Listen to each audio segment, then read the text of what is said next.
Llega la hora de la verdad para pensar y analizar las noticias de Colombia y el mundo. La hora de la verdad en la red de Radio Red RCN con Fernando Londoño Hoyos.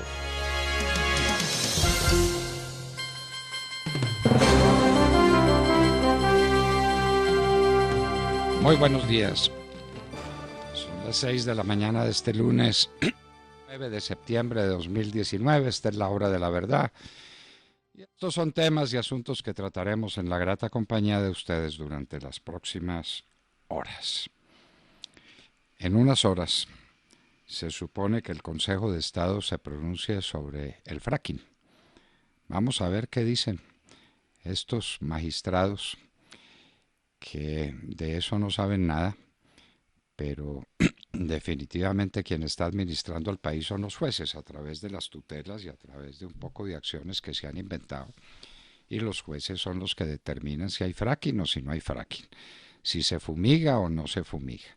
Los grandes temas nacionales en las cortes judiciales y el gobierno ahí, el gobierno mirando y el gobierno haciendo charlas y diciendo cosas, como las que decía el señor Ceballos sobre los últimos acontecimientos en materia de cultivos ilícitos. Pues, en fin, entonces dan estadísticas y dicen cosas, pero los que mandan son los jueces.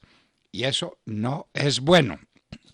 El juez administra justicia, el gobierno gobierna, el Congreso legisla, pero cuando empieza esta mixtura y este revoltijo, digámoslo en términos más coloquiales, las cosas se confunden.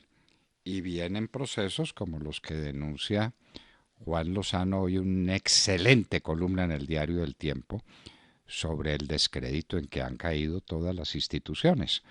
Esto es dramático. Los colombianos, como resultado de estos últimos acontecimientos, los 8 años del gobierno de Santos y pues la melancolía en que está el alma de muchos colombianos esperando que este gobierno reaccione, producen como resultado un descrédito absoluto de todo.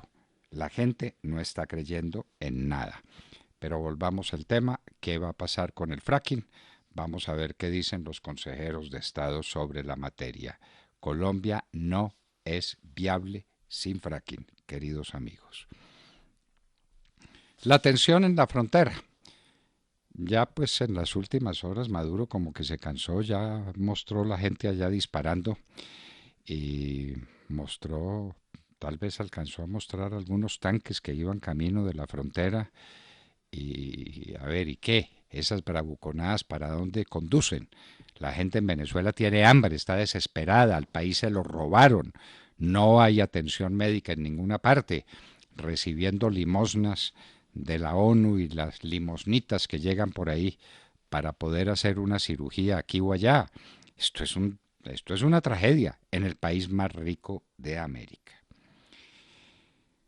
Los incendios del Amazonas. Desde que no volvieron a decir nada es porque se apagaron. Y hay que celebrar que los presidentes de países que están en la zona amazónica se hayan reunido para hablar del tema y firmar un papel. Entre firmar un papel y cambiar una realidad hay una distancia grande. Vamos a ver qué sucede en esta materia y esperemos que los presidentes que viajaron a Leticia y que vieron algo de la zona amazónica, tomen decisiones que se conviertan en realidad. Gobernar no es perorar, gobernar no es montar en avión, gobernar es cambiar la realidad en favor de la gente que vive en un país. Mientras tenemos tantas desventuras, asesinado el candidato del Centro Democrático a la alcaldía de Toledo, en Antioquia, fueron asesinados 3 líderes comunales en Antioquia, sigue secuestrado el candidato a la alcaldía de Alto Baudó con 12 de los suyos, sigue secuestrado el ciclista empresario que salió de Cali a pasear y no volvió, Siguen los desastres en todas las regiones del país. Mientras tanto, Maduro presiona, acabando de armar a las FARC y al ELN, la UNP. Ese es un tema que tenemos que mirar de cerca. Eso fue otra de las audacias de Santos, que resolvió que más de 1000 miembros de la UNP fueran guerrilleros de las FARC, y los entrenó la Policía Nacional. Y ahora están quejosos porque se perdieron las subametralladoras y se han perdido muchas pistolas. Ojo que ahí hay como 1200 guerrilleros entrenados por la Policía Nacional que están en Bogotá. 75.000 personas han pasado de fondos privados a Colpensiones. Este es un tema que hay que mirar muy de cerca. ¿Cuánta gente se fue para los fondos de pensiones animada con las historias que contaban de que eso iba a ser como en Chile, de que la gente que tenía su dinero en los fondos de pensiones iba a tener un ahorro inmenso para la vejez? Y resultó todo lo contrario, que las pensiones, de los fondos son mucho menores que las pensiones a las que la gente tiene derecho en Colpensiones, y se está pasando para Colpensiones con toda razón. Van 75.000 y hay procesos aquí, allá y acullá de gente desesperada en los fondos de pensiones por su bajísima rentabilidad, y porque eso terminó siendo un otro motivo de descontento y de tristeza, de frustración para quienes esperaban mucho más de los fondos de pensiones. Las encuestas en las ciudades capitales, ahí se está calentando el ambiente sobre el tema, y aquí en Bogotá nos preguntamos, ¿será que estos muchachos Galán y Uribe tienen la grandeza suficiente para entender que lo que está de por medio no es la vanidad de cada uno de ellos, sino la suerte de 7 millones de personas, la suerte de la capital de la República, la suerte de casi el 40% del PIB nacional? ¿Tomarán en serio las cosas? Si se unieran en una unión sincera, generosa, abierta, amplia, entusiasta, podrían cambiar la historia política de Bogotá y del país.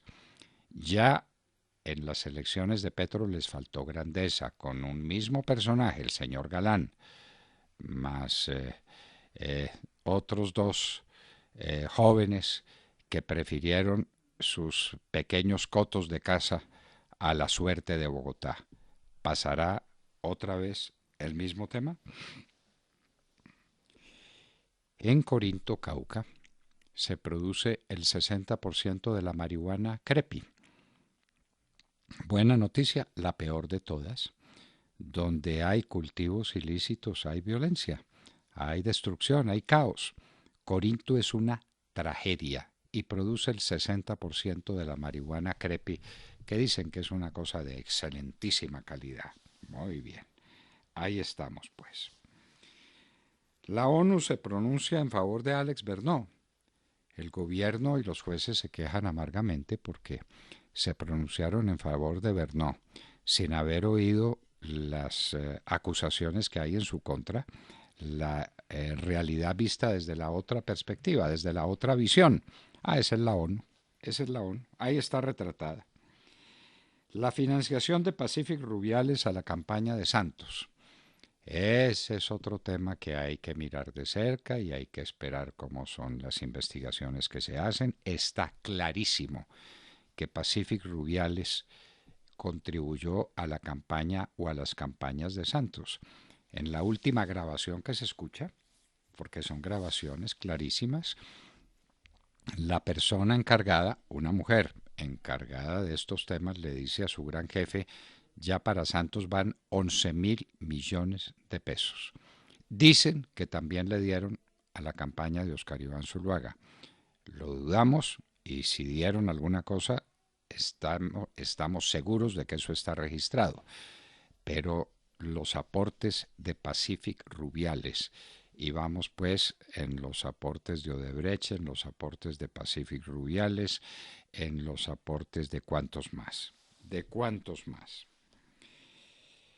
Los contratos de Minchirrinchi con Daniel Coronel y Noticias 1, los tenemos esos contratos. La cosa iba en 1.000 millones de pesos mensuales. Eso era lo que Minchirrinchi le daba a Noticias 1, no para sacar pauta publicitaria, no, en absoluto. Era para que produjera un ambiente político en favor del Ministerio de Agricultura y en favor del gobierno nacional. ¿Esto qué es? ¿Esto qué es, por Dios? Y esto con la plata de los colombianos. 1.000 millones de pesos mensuales para Noticias 1. Bueno, con razón se está el gran financiador de esto, que es un americano, dijo: ya me cansé de perder, porque en el último tiempo, como no hay de a 1.000 millones de pesos mensuales de Minchirrinchi, entonces entró en caos, entró en crisis, con un rating bajísimo, pero la verdad es esta: escandaloso, y tenemos los contratos. Esto no es contando historias. Carlos Enrique Vélez es un sujeto que está hablando contra el presidente Uribe y que está rindiendo declaraciones en la Corte Suprema de Justicia. La joyita esta tiene 4 denuncias por falso testimonio y por extorsión. Y hay una conversación clarísima en la que dice que a esto, es decir, a Uribe y al abogado de Uribe, le tienen que sacar entre 100 y 200 millones de pesos. Los especialistas en los falsos testimonios. Eso fue lo que creó por ahí cierto personaje que se iba a las cárceles a buscar declaraciones, y los alcaides o directores de las cárceles le daban vía libre para que con video grabador en mano tomara declaraciones de estos bandidos. 4 denuncias por falsos testimonios y denuncias por extorsión tiene este sujeto Vélez. La balanza comercial de Colombia. Esto es un desastre que se calla. Estamos exportando mucho menos de lo que importamos. No tenemos con qué comprar el mercado. Estamos haciendo caja ahí a las malas con las famosas remesas, que es la nueva ventanilla siniestra del Banco de la República. Eso es un cuento. Esas no son remesas, eso es lavado de dinero. Y por otra parte, con el dinero mucho que entra al sistema circulatorio de los dólares negros o de los dólares no oficiales en Colombia provenientes de la cocaína. Con eso medio cuadramos caja, pero seguimos con un déficit que va a crear un déficit en cuenta corriente monstruoso. No estamos exportando nada. Esa es la verdad. Estamos viviendo de las exportaciones de petróleo y sus derivados. Y dele contra el petróleo. Y dele contra el petróleo. Lo primero que dijeron estos bandidos de las FARC era que había que acabar el petróleo y a las transnacionales. Es decir, convertirnos en algo peor que Venezuela. El llamado vapeo, es decir, el uso de cigarrillos eléctricos, está dejando una inmensa cantidad de enfermos. Hay una verdadera alarma en los sectores de salud. El vapeo, peor que la enfermedad. ¿Qué es lo que vamos a producir ahora con los sucedáneos del azúcar? ¿Otra cosa parecida? ¿Cómo se cayó un techo falso de Unicentro? No nos han contado, pero muy curioso que se haya caído un trecho tan largo del techo de Unicentro. Camilo Tarquino, otro patriarca de la Corte Suprema de Justicia, próximo a proceso. Y ya van 4, señores. 4 en proceso.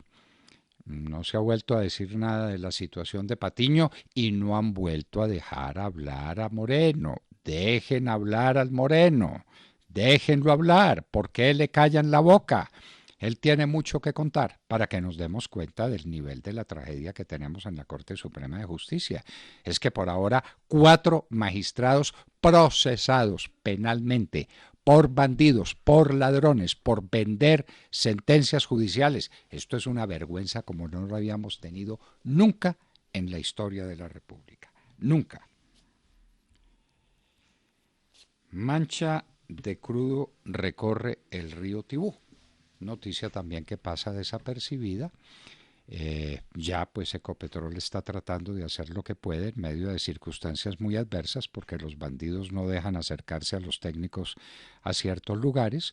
Hay una mancha que recorre el río Tibú, una nueva voladura, las famosas perforaciones que se le hacen al tubo para sacar combustibles y alimentar los laboratorios de cocaína. En todo caso, hay una nueva marcha que va río Tibú abajo. 120.000 hectáreas de tierra, de bosques, han sido consumidas por el fuego en este tiempo. Y en este tiempo veranoso, donde se producen en mayor medida los incendios forestales. Y no tenemos una cuadrilla de aviones. Esto es apagando incendios a punta de baldes y de pronto llega un helicóptero a tirar ahí unos litros de agua. ¿Por qué no tenemos una cuadrilla de aviones especializados en apagar incendios? 120.000 hectáreas no habrían justificado con creces que tuviéramos esa cuadrilla de aviones. Los talibanes rompen negociaciones con los Estados Unidos y lo amenazan. Ojo, esos no amenazan en vano. Lo que quedó de las Bahamas, dolor y muerte. Los videos que nos han llegado sobre las Bahamas, sobre la Gran Bahama y sobre la isla Abaco, son sencillamente desoladores. Y ahora hay un tifón que llega a las dos Coreas. La naturaleza golpeando muy duramente al hombre. Lo de las Bahamas es una gran tragedia. Se le está dando albergue en los Estados Unidos a los que quedaron sin nada en las Bahamas y que tienen algún pariente en los Estados Unidos que pueda recibirlos. ¿Qué pasó con las elecciones regionales en Rusia? Les anticipamos que no le fue bien a Putin. Tatiana Guerrero nos lo contará. La Agencia Internacional de Energía Atómica viajó a Teherán para ver en qué van los avances de Irán en materia de enriquecimiento de uranio. Lo que va a encontrar: enorme huelga de pilotos de la British Airways. Hoy y mañana estará prácticamente cerrado el cielo de la Gran Bretaña porque los pilotos de British Airways, la gran compañía aérea, está en huelga porque los pilotos están exigiendo más. La compañía les advierte que están violando el contrato, como parece que es ostensible. Lo mismo que Walmart, otros almacenes de los Estados Unidos han dicho que no venderán municiones a los que tienen armas y quieren comprar municiones. Eso está muy bien, eso está muy bien. ¿Para qué tanta arma y para qué tanta munición? Las tragedias que se han vivido en los Estados Unidos ya son suficientes. También le piden estos almacenes a sus clientes no visitarlos con armas en el cinto. Creciente antisemitismo en Polonia. Era lo que nos faltaba. Una nueva ola de antisemitismo que recorra el mundo. ¿Eso qué sentido tiene y por qué? ¿Por qué hay que odiar a los judíos? Alguien que me lo explique. Porque son brillantes, porque son inteligentes, porque tienen habilidad para los negocios, grandes científicos, grandes historiadores y de todas las tendencias. No se les olvide que Marx y Trotsky también eran judíos. Los judíos es un pueblo que produce mucho en todo sentido y produce inclusive pues estos espectáculos tan tristes, espectáculos humanos tan tristes como el de Marx y el de Trotsky. Pero ¿de dónde este antisemitismo, por Dios, y por qué? En Polonia cogieron a palo a unos jóvenes estudiantes judíos y esta no es la primera manifestación antisemita que hay en Europa en el último tiempo. La Fuerza Aérea Israelí atacó objetivos en la Franja de Gaza. Objetivos desde donde habían salido cohetes disparados en contra de Israel. Renuncia la ministra conservadora Amber Rudd en la Gran Bretaña protesta contra el vandalismo de Johnson. Lo que eso significa en política no tenemos ni idea. Lo cierto es que Johnson está contra las cuerdas, que está amenazando con elecciones. El Parlamento dice que no le tolera que haga elecciones y que no le tolera que retire al Reino Unido del Brexit en malas condiciones con la Unión Europea. La situación de Johnson no es buena. Murió un gran cantante y un gran exponente de la música romántica que se llamó también la música para planchar, Camilo VI. Murió a los 72 años de edad. Más reclutamiento de menores en resguardos indígenas. Esto sigue y sigue. Y son niños y niñas metidos en la guerra cuando no han abierto los ojos al mundo todavía para ser abusados, para ser utilizados de la manera más vil por estos bandidos narcotraficantes. Los insultos a Coronel y Félix de Bedut en Miami, con ocasión del partido de fútbol, un muy buen partido de fútbol en el que Colombia empató con Brasil, y eso sin contar con James y con Falcao. Bueno, pero se contó con lo que había y se jugó un gran partido, sobre todo en el primer tiempo. Pero a la salida del estadio, la gente le gritó improperios a De Bedú y a Coronel, que están trabajando en Noticias 1 y que disparan contra el presidente Uribe todos los días que pueden, es decir, prácticamente todos los días. Y en Hoy en la Historia recordaremos el pensamiento del libertador Simón Bolívar en la Carta de Jamaica sobre el destino de América. ¿Para dónde iba América? 1815. Desterrado de Colombia, fugitivo en una isla en el Caribe, lo que sería Jamaica en 1815, desde allá produce el Libertador uno de los documentos políticos más importantes que se escribieron en América, la Carta de Jamaica. Avanzamos en su consideración el pasado viernes, pero hoy concluiremos con la visión que el Libertador tenía sobre el futuro de América. De todo esto y de mucho más hablaremos con ustedes en las próximas horas en la Hora de la Verdad. Y los invitamos a seguirnos a través de la señal de audio en alta calidad en TuneIn, en donde nos encuentran como La Hora de la Verdad. Asimismo, los invitamos a sintonizarnos en los diales 710 AM en Medellín, 1200 AM en Cali y 970 AM en Bogotá. Y recuerden que estamos presentes en nuestra cuenta de Twitter, @Hora de la Verdad. A través de esta cuenta pueden seguir el minuto a minuto de nuestras emisiones. Los invitamos también a seguir nuestra transmisión a través de Facebook Live, con nuestra señal en vivo y todo el contenido de nuestras emisiones que está disponible en nuestro canal en YouTube. Tenemos también nueva cuenta en Instagram. Ahí estamos compartiendo historias, videos, imágenes y todos los acontecimientos del país. Síganos en @La Hora de la Verdad Oficial.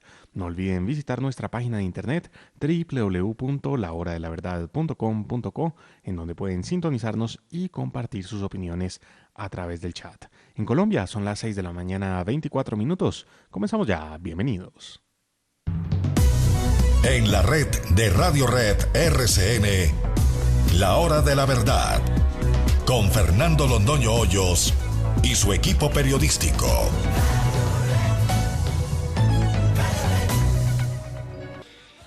La música para planchar. Camilo VI se nos fue muy pronto, a los 72 años de edad. Vendió más de 70 millones de copias. Eso muestra la importancia, la significación cultural de este hombre, porque la cultura no es solo la de la música que llamamos clásica, no solamente lo del arte que está en los museos, no solamente la literatura aplaudida por los grandes críticos, lo que la gente percibe como cosa positiva y valiosa en materia de producción cultural es cultura y en alto grado. Con esa canción, con ese cantante, con su recuerdo, saludemos la mañana, Sergio Gel. Doctor Londoño, muy buenos días para usted, para todos nuestros oyentes.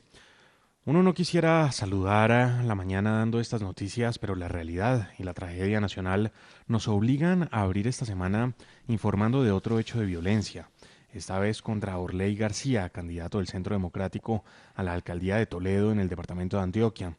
El candidato, quien se encontraba en una reunión política, recibió disparos al parecer de escopeta en una vereda ubicada a 40 minutos de la cabecera municipal de Toledo, a donde inicialmente fue trasladado con vida el candidato para luego ser helicoportado por la gravedad de sus heridas hacia Medellín, pero en el transcurso del vuelo el candidato García falleció y con él parte de la esperanza de los colombianos de tener una contienda democrática libre de violencia, lo cual pues no está ocurriendo. Recordarán ustedes, este homicidio se suma al asesinato de la candidata Karina García de Suárez Cauca y al secuestro de Tulio Mosquera, candidato a la alcaldía del Alto Baudó, secuestrado desde hace 15 días aparentemente por el ELN y de quien no se tiene noticia alguna. De la muerte de Orley García en Toledo, lo único que se sabe hasta el momento es que esa zona del departamento de Antioquia es disputada por miembros de las FARC en cabeza de alias Cabullo y por miembros del Clan del Golfo y los Caparros que disputan precisamente las rutas del narcotráfico. Y a estos hechos terribles que enlutan al departamento de Antioquia y a todo el país, a estos hechos se suma también el asesinato de 3 líderes comunales, uno en Maceo, también en Antioquia, y 2 en Santa Fe de Antioquia. Esto es una ola de violencia que deja muchas dudas sobre la seguridad de nuestro país y sobre el futuro de las elecciones regionales en octubre, que se ve comprometido con estos hechos, a los que además se suma un nuevo atentado contra el oleoducto Caño Limón Coveñas, que deja, como ya lo decía usted más temprano, una inmensa mancha de crudo desplazándose sobre el río Tibú, mientras que funcionarios de Ecopetrol se encuentran prácticamente maniatados, toda vez que los terroristas han impedido que se adelanten como corresponde las acciones de mitigación de la contaminación del río Tibú en inmediaciones del lugar del atentado. Así pues que con estas noticias de orden público abrimos la mañana, concentrados, muy concentrados en la situación de Toledo, en Antioquia, en donde, como les decimos, pues fue asesinado este candidato del Centro Democrático que aspiraba a ser el alcalde de Toledo en Antioquia. Qué horror, por Dios, esto no puede ser así. Los colombianos no nos podemos matar. ¿Quién fue el que creó la cultura de la muerte? El narcotráfico, las mafias. ¿Qué es lo que sigue imperando en Colombia? Lo mismo. ¿Cuándo descubrirá el señor presidente de la República de que el problema de Colombia se llama cocaína? Y que contra la cocaína y contra la mafia hay que hacer todo lo que sea necesario hacer, porque nos corrompió, nos debilitó moralmente y nos está matando. Estas elecciones son las que tienen el peor pronóstico a las que hemos tenido que concurrir en muchos años. Esa es la verdad. Toledo, 3 dirigentes sindicales no comunitarios de Acción Comunal muertos en Antioquia también, la señora Karina García en Suárez, esto todos los días, a toda hora. Esto no puede ser. Los colombianos no nos podemos matar. Tenemos que respetar la vida, tenemos que entender el mensaje de Dios. Amaos los unos a los otros como yo os he amado. Este es un mundo que se quedó sin Dios y al quedarse sin Dios se queda también sin ley. ¡Qué horror, Sergio! Bueno, Tatiana Guerrero. Sí, buenos días, doctor Fernando, compañeros y a toda nuestra querida audiencia. Ayer se realizaron elecciones regionales y locales en 85 regiones en Rusia, marcadas por una baja participación ciudadana y por la ausencia en las papeletas de varios candidatos de la oposición. Pues recordemos que las autoridades no dejaron que muchos se inscriban. La concentración de las elecciones estaba en el Parlamento Municipal de Moscú, lugar que casi pierde el presidente ruso Vladimir Putin, pues a pesar de todos sus esfuerzos, entre ellos lograr que las autoridades locales se negaran a inscribir a 57 candidatos de la oposición, el partido gubernamental perdió alrededor de 1/3 de los escaños y solo obtuvo 25 de los 45 que estaban en juego. Por su parte, la oposición logró 20 escaños. Además de las elecciones municipales, también estaban en juego 4 escaños vacantes de la Duma estatal, uno de los poderes legislativos de Rusia, la cual está compuesta por 450 diputados elegidos para un periodo de 5 años. Aquí Putin tampoco logró vencer. Los candidatos del Kremlin para jefes de provincias y repúblicas federales de Rusia iban a la cabeza en el conteo de los votos, acto que hizo que varios se sientan satisfechos porque según ellos esto demuestra que Rusia cuenta con el apoyo de la población. Lo que es cierto y lo que es de verdad es que la oposición en cabeza de Alexei Navalny dio una gran sorpresa y su estrategia denominada el voto inteligente dio resultados, pues esta estrategia que se diseñó para arrebatar el poder al partido oficialista Rusia Unida en las elecciones va surgiendo efecto. Pero bueno, nos preguntamos de qué se trata el voto inteligente. Esta estrategia se trata de apoyar el candidato contrario al del gobierno que tenga más popularidad de ganar, sin importar que éste sea comunista o populista. Lo importante de esta estrategia es ganar y arrebatarle el poder a Putin.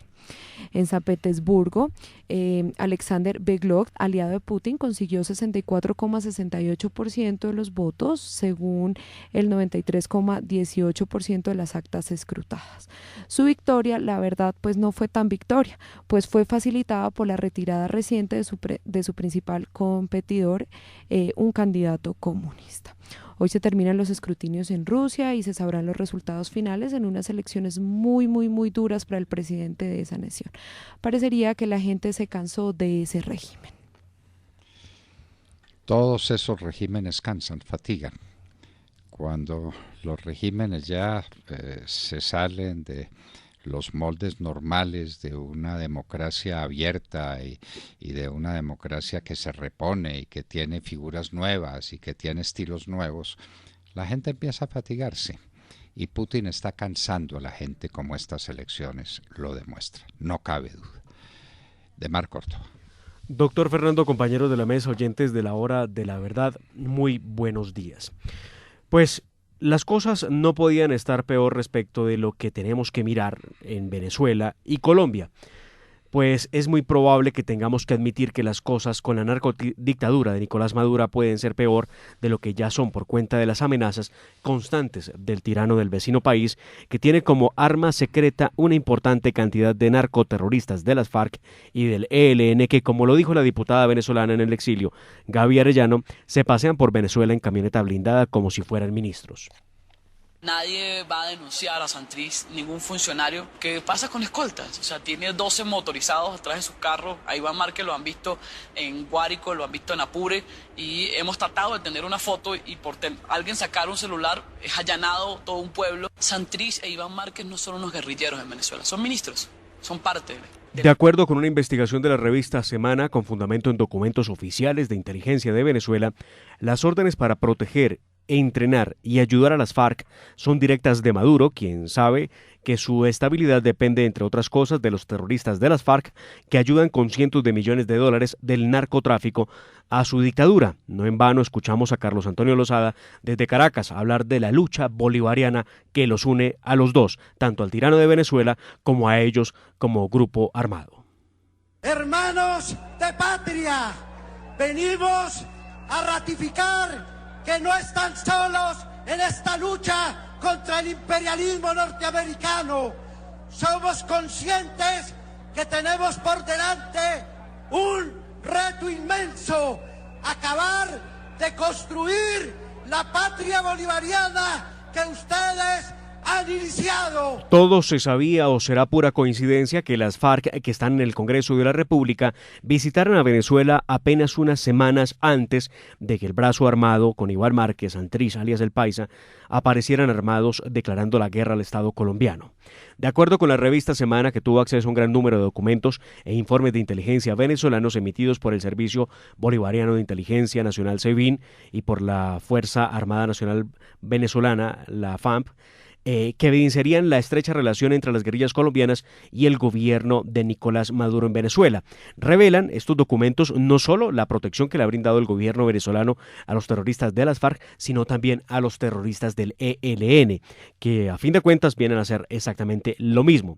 Por algo con tanta tranquilidad, alias Iván Márquez lo decía desde Venezuela, vamos a trabajar de la mano.